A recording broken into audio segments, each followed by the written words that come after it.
Now this here is going to be a little bit of women's wrestling history for those who aren't aware of it. But WWE Universe needs a lesson in history. They don't know anything about history. I was a school teacher. You do it! I can help them. Shut up, Michelle. Nobody asked you. Jealousy is such an ugly disease. Disease. Ugh. But yeah, this is going to be a bit of wrestling history for you. Just concerning what Bertha Faye is for the younger listeners who weren't around or weren't watching wrestling in the mid-90s.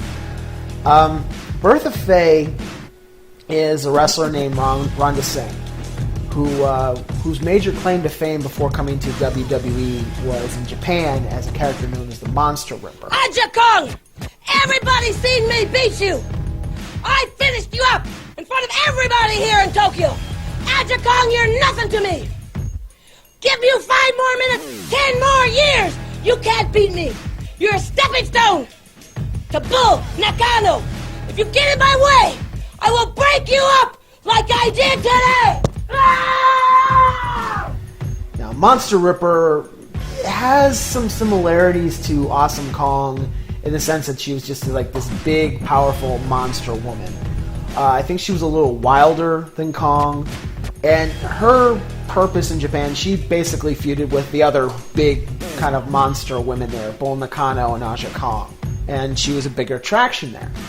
Now, Medusa Maselli, who was Alundra Blaze in WWE. Hi, I'm Alundra Blaze. The WWF just finished the Women's World Championship Tournament. It has come down to the last 2 women, myself and Heidi Lee Morgan. A very good wrestler.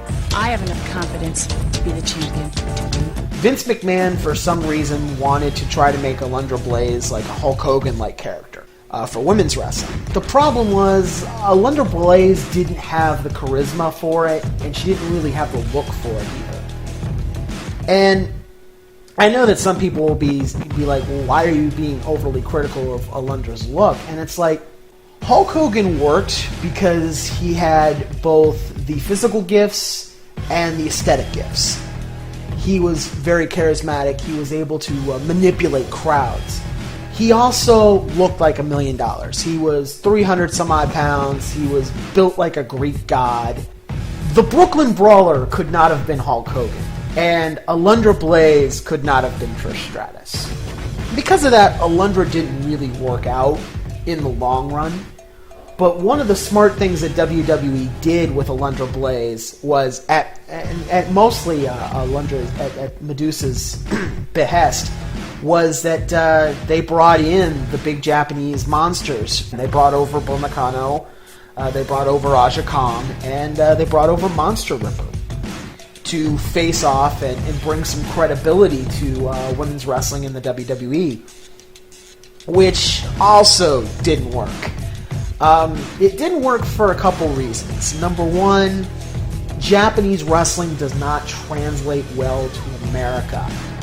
People keep trying to make puroresu happen in America, and elements of it can work. Obviously, Shimmer has worked out very well as the, quote, American Joshi, but elements work, not the entire presentation. You still have to have some American culture mixed in to sell it to an American audience. Otherwise, the American audience is just going to look at it and be like, what the fuck is this? It's why the anime style has taken over American animation, but the anime itself is still not widely popular in America. Basically, outside of anime's cult following, anime is not a big deal in America, and part of that is just because of the cultural differences. Now, Bull Nakano didn't work out because she had a cocaine possession arrest. She was arrested or caught in possession of cocaine, and she ended up being fired and ended up going back to Japan. Aja Kong, she didn't work out because Alundra Blaze had been fired by the time that Aja Kong was properly built up in the WWF for their showdown at the Royal Rumble. And then there's Monster Ripper. And Monster Ripper is the strangest one because Monster Ripper, of the three, Monster Ripper was completely destroyed. They did not want... WWF was not a big fan of the women using the big power moves. And obviously that didn't stop Kong or Aja Kong or Bull Nakano. They were basically, fuck it, we're going to do it anyway, because that's what we do. But with Bertha Faye, they didn't want Bertha Faye doing the big power moves, so so she had to be a comedy wrestler. A woman who basically made her name by killing people in Japan was told, no, we want you to dress in stockings and one-piece tie-dye swimsuits. We want you to wear god-awful makeup, and we want you to prance around like a trailer park queen. Alundra Blaze? I don't think so, girlfriend. You can't talk to me that way. Everything you're saying, untrue. I, Bertha Faye, am the new World Wrestling Federation Women's Champion. I am on top. The spot everybody wants to be in. The spot where I am staying. Oh, forever. You know what? Everybody remembers their first love. Everybody cherishes memories like that. But I've also got my first World Wrestling Federation champion and my first love, all in one beautiful girl, the beautiful Bertha Faye. Finally, the WWF has a beautiful champion, a champion that the people can look up to, not ugly. I love that.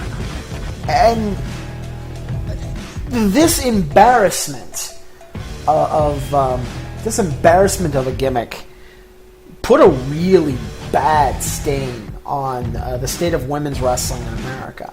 Actually, this entire run of Alundra Blaze and Bull Nakano and Bertha Faye as WWF Women's Champions left a really bad taste in American mouths as far as women's wrestling was concerned. For one, as I already pointed out, Alundra Blaze was not the Hulk Hogan type. She did not have the aesthetics to be a Hulk Hogan. She didn't have the charisma to be a Hulk Hogan.